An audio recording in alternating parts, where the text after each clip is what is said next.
Healing the heart through Buddhism. Have you ever felt like your heart was shattered into 1,000 pieces, not from one dramatic moment, but from a slow, invisible pain, a silent ache that grows louder each night when no one's watching? You sit in the dark, scrolling through old memories, replaying the words they said, or worse, what they didn't, and somehow, the silence hurts more than the screaming ever could. There's a kind of heartbreak the world doesn't see. No bruises, no bandages, just a deep, lingering emptiness. Why does love hurt so much? Why do we suffer even when all we ever did was care? You see, Buddhism doesn't shy away from pain. It doesn't offer fairy tales where everything magically gets better. Instead, it offers something far more powerful: clarity. The Buddha once said, "Life is suffering."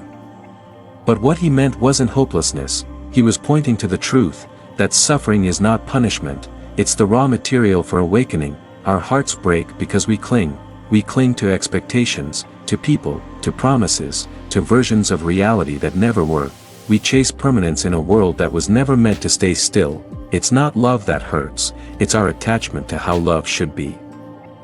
And so the ache begins. But here's the shift: what if the pain in your chest isn't a curse, but a calling, a soft, sacred knock at the door of your soul, asking you to wake up, to see beyond the surface, to journey inward? This is where Buddhism meets the broken heart.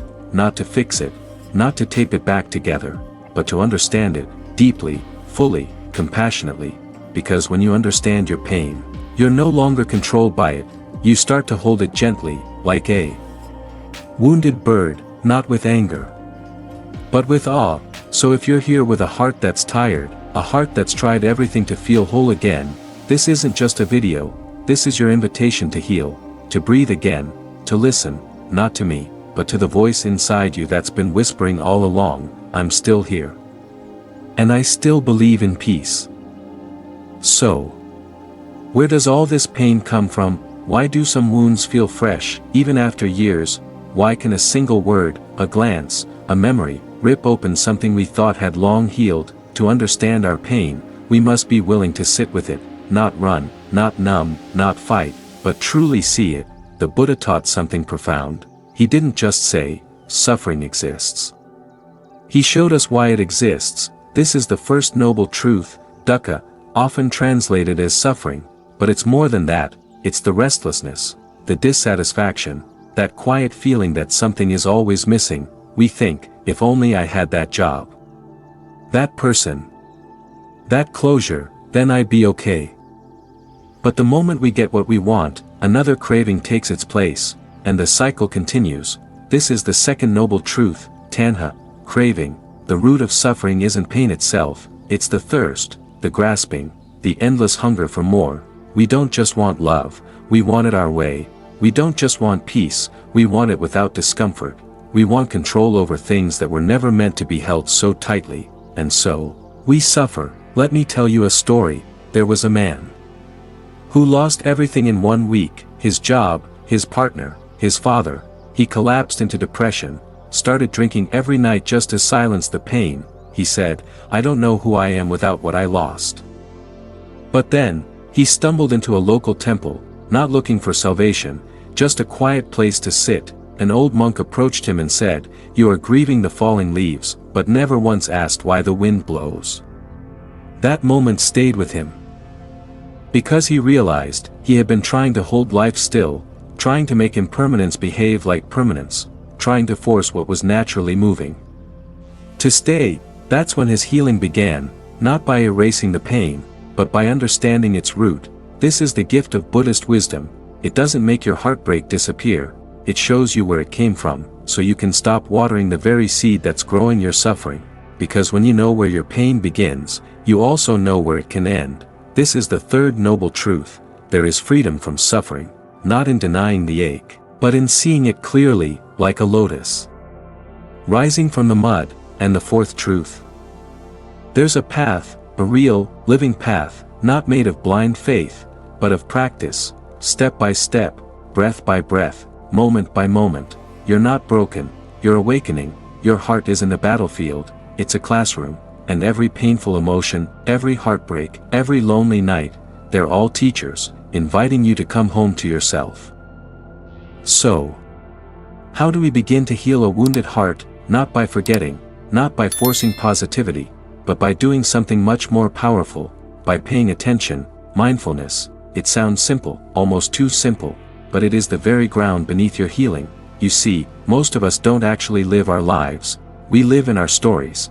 We wake up already swimming in thoughts, what they said, what we should have done, the regrets, the plans, the noise, and all the while, we miss the present moment, the only place where healing actually happens. The Buddha called mindfulness the direct path to liberation. Not tomorrow, not someday, but now. Mindfulness isn't just meditation on a cushion. It's the sacred art of being fully here, with whatever arises, without judgment, without pushing it away. Let me tell you about May, a woman in her 30s. She was carrying the weight of a breakup that shattered her. He was the one, she thought, until he wasn't. For months, she replayed everything, the text messages, the what-ifs, the nights they laughed under the stars. One day, her therapist told her, "Don't try to fix the pain. Just watch it." So she did. She sat in silence and simply observed, the tightening in her chest, the sting behind her eyes, the ache of absence, and something strange happened. The pain softened, not because it left, but because she stopped fighting it. She realized, her suffering wasn't just from the breakup, it was from resisting what was already true. This is what mindfulness reveals. It's not that pain vanishes, but when we meet it with presence, it loses its power to control us. The Buddha once said, "Pain is inevitable, but suffering is optional." What he meant was this: you may not choose what happens to you, but you can choose how you meet it. When a thought arises, "I'm not good enough," mindfulness doesn't argue, it sees it, and in that seeing, you're no longer trapped inside the thought, you are the witness, the awareness, the open sky through which all storms pass. So the next time your heart hurts, try this: sit, breathe, feel, notice the ache without naming it, notice the breath without changing it, notice the thoughts without believing them. This is not weakness, this is courage. The kind that turns wounds into wisdom, because to feel deeply, and to stay present with that feeling, is an act of love, and love, true love, always begins within. So here we are, sitting with our pain, breathing through the ache, watching the mind swirl like leaves in the wind, and then the question comes, now what? What do we do with this pain? Do we just accept it, carry it like a quiet burden? Is healing just about enduring? The Buddha's answer was clear: no, pain is not meant to be worshipped, but it is also not meant to be wasted. Every heartbreak, every betrayal, every loss, can become the very fire that awakens you. You see, the lotus doesn't bloom in clean water, it rises from the mud, from the rot, from the depths. And so do you. In Buddhist practice, we don't escape pain, we transform it, just like alchemy. We take the lead of sorrow, and turn it into the gold of insight. Let me share a story with you. There was once a woman named Anjali.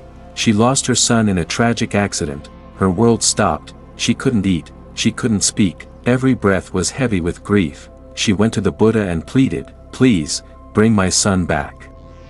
He didn't give her a philosophical lecture, he simply said, "Bring me a mustard seed from any household that has never known death." She searched, house after house, but every family had lost someone, a mother, a father, a friend, a child. She returned empty-handed, but not empty-hearted, because now she understood, her pain was not just hers. Suffering is part of the human condition, but when shared, when seen with wise eyes, it becomes compassion, connection, awakening. Her grief didn't vanish, but it opened her heart to others. This is how pain becomes the path, not by numbing it, not by moving on, but by turning toward it with wisdom. As Zen master Thich Nhat Hanh once said, "No mud, no lotus." If you bury your pain, you bury your power, but if you meet it, if you hold it with mindfulness, something magical happens.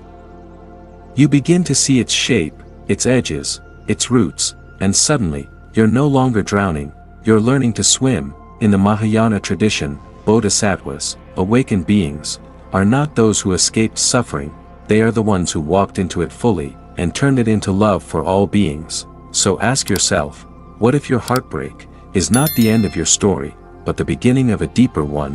What if your pain is not a punishment, but a calling to return, to presence, to truth, to the sacred work of waking up? What if the thing hurting you the most isn't what they did, but what you keep carrying? We've all been there, betrayed, abandoned, hurt by someone we trusted, a partner, a parent, a friend, and long after the moment passes, it lingers, the resentment, the bitterness, the burning desire for them to say, "I'm sorry." But what if they never do? What then? This is where forgiveness enters, not the kind you see in movies, where everything magically feels better, not the kind that says, "Just forget it."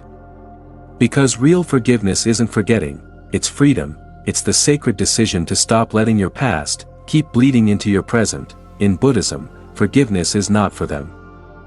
It's for you. It's not about saying, "What you did was okay." It's about saying, "I no longer choose to suffer because of it." Let me tell you about Marcus. His father walked out when he was 10, no goodbye. No reason, just an empty seat at the dinner table. That pain followed him, into high school, into relationships, into the quiet of every birthday, until one day, during a retreat, a monk asked him, "Why do you still drink poison and expect him to die?" It hit him, his father's actions were his, but the anger, that was Marcus's choice to hold, and so, through tears, Marcus did something unimaginable. He forgave him, not because his father deserved it, but because Marcus deserved peace. The Buddha taught, holding on to anger is like grasping a hot coal with the intent of throwing it at someone else. You are the one who gets burned. So how do we forgive? We don't force it, we don't fake it, we begin by seeing clearly. We feel the pain, we name the wound, we breathe with it, until the sharp edges soften, and then, we release our grip, we let go, not all at once, but moment by moment, choice by choice. And here's something important, forgiveness doesn't mean reconnection. You can forgive and still set boundaries. You can forgive and never speak to them again. Forgiveness is not a door back into your life, it's the key to your own cell. Because the truth is, you cannot heal while hating, you cannot be free while clinging to chains, and your heart, your precious, open, brave heart, was not made to carry this forever. So today, what would it feel like to loosen your grip, to breathe, and say, "I forgive you, not because you were right, but because I want to be free"? This is not weakness, this is power, sacred power, the kind that breaks generations of pain. There comes a moment, after the silence, after the sorrow, after the forgiveness, when something quiet begins to stir. It's not loud, it's not sudden, it's like the soft bloom of a flower, after a long, hard winter. It's the moment, when you realize, you're still here, maybe not the same, maybe not untouched, but alive. And that, dear one, is where true healing begins. You see, we often think of healing as going back to who we were, before the heartbreak, before the pain, before the pieces fell apart. But Buddhism doesn't teach us to return to the old, it invites us to become something new, not in spite of our pain, but because of it. Let me tell you a story. It comes from Japan, a tradition called kintsugi.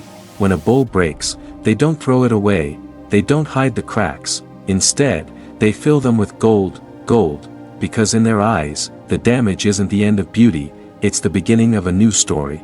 The bowl is more valuable because it was broken, more beautiful, more sacred, more true, and so are you. Your heart, bruised as it may be, has the capacity to become a vessel of compassion, because once you've known pain deeply, you can hold others gently, you can listen with real presence, you can sit beside someone else's storm, without needing to fix it. This is the gift of a broken heart, when healed with mindfulness. In Buddhist practice, we call this metta, loving kindness, not the sugary, fake kind, but the fierce, grounded kind, that says, "I see your pain, I've been there, and I am here with you." You don't need to become perfect, you don't need to pretend it never hurt, you just need to rebuild, with presence, with patience, with practice. Start with your breath, every inhale, nourishment, every exhale, release, start with your body, treat it like it matters. Because it does. Start with your mind, not to control it, but to understand it. Buddhism teaches that wholeness isn't about fixing yourself, it's about realizing you were never truly broken, just like the moon. Even when it's hidden by clouds, it's still whole. Even when it's in pieces to the eye, it's never lost its fullness, and neither have you. So let this be your vow, not to rush your healing. Not to fake your strength, but to trust in the slow, sacred return, to allow your heart to beat again, not like it used to, but with a deeper rhythm, a wiser rhythm, a kinder rhythm. Because when we heal, we don't just heal ourselves, we heal our families, our communities, the generations before us, and the generations to come. Here we are, at the end of this journey, and yet, it's really just the beginning. Because when you heal, you don't just close a chapter, you open a whole new story. And what's this story about? It's about living with compassion, not the kind that's given from a place of pity, but the kind that flows from a heart that's been broken, mended, and made wiser. True compassion isn't just about feeling for someone else, it's about seeing them, really seeing them, and seeing yourself, with all your scars, all your vulnerabilities. When your heart heals, you no longer need to protect it, because you've learned its true strength, the strength that comes from vulnerability, the strength that comes from love, and the strength that comes from embracing impermanence. The Buddha said, just as a flower does not pick and choose the bees that come near it, we too should be open to giving our love to all, without expectation. When your heart is healed, you give freely, you give without asking for anything in return, you serve. Not from a place of duty, but from a place of genuine joy, because compassion doesn't drain you, it enriches you, it opens the door to the deep, unshakable peace that arises when we put others before ourselves, even for just a moment. And this, my friend, is where true freedom lies, not in running away from the world, but in embracing it, with a heart that's open, soft, and full of love. So, what now?